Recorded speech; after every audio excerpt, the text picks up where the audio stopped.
And we continue to follow breaking news out of South Nashville. The search on for a killer after a man was found shot and killed just a few hours ago.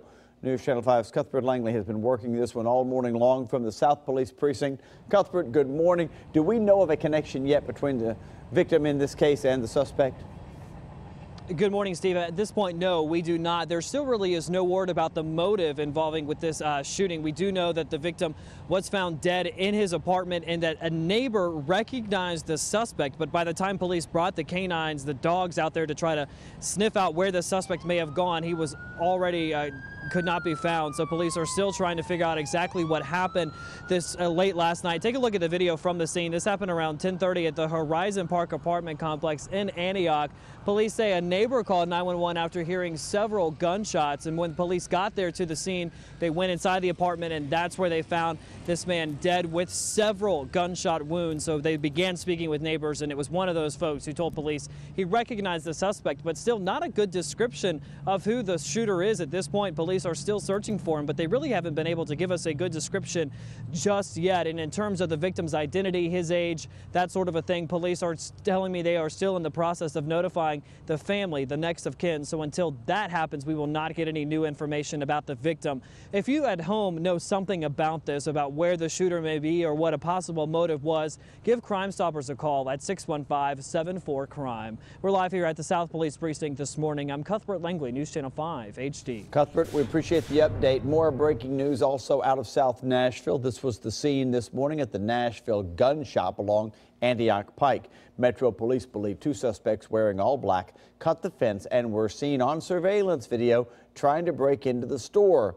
They did not make it, but police are still searching for them. Now, keep in mind, this is the same gun store that was the victim of a pretty brazen burglary back in October.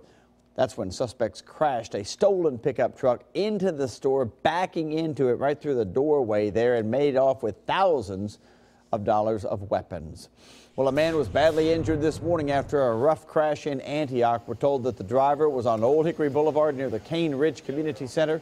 He lost control, ran through a fence, and crashed into a tree. Although police are telling us the man's injuries are very serious, he is expected to survive, so good news there.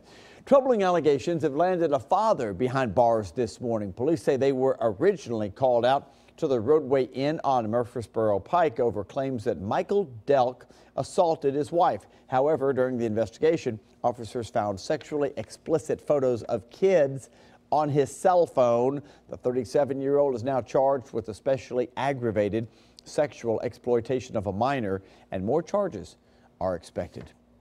A fake drive-by shooting lands two teenagers in big trouble this morning. Franklin police say 18-year-old Caleb Starnes and an underage teenager fired several airsoft pellets into a crowd of people as they drove past the basketball courts in the West Haven development of Franklin.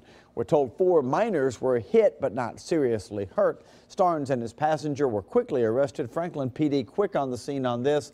Both of those people now facing aggravated assault and reckless endangerment charges.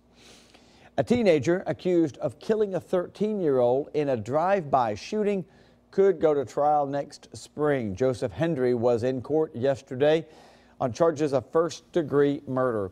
Police say the 19-year-old fired off more than a dozen rounds into a home on Sycamore Street in Lebanon back in January.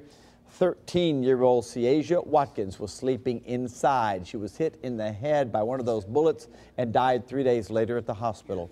We're told that Hendry could go on trial next May.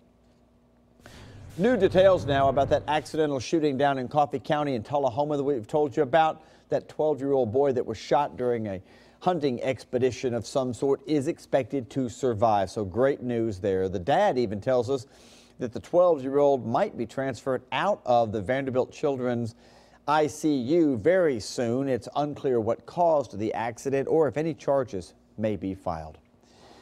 A family is without a home this morning after a blaze in West Nashville. In fact, take a look. This is cell phone video. This is what the crews saw when they showed up. Smoke and flames just billowing from the rooftop in the front of that home on Morrow Road. No one was inside. The home's destroyed. The Red Cross is now assisting the homeowners. No word yet what sparked that blaze. A well-known Nashville community activist will be laid to rest today A visitation will be taking place for Francis Guess this afternoon at the Lewis and Wright Funeral Home. Guess was a former commissioner of the State Department of General Services and the Department of Labor. Funeral services will be tomorrow at Music City Center. He passed away last Friday at the age of 69.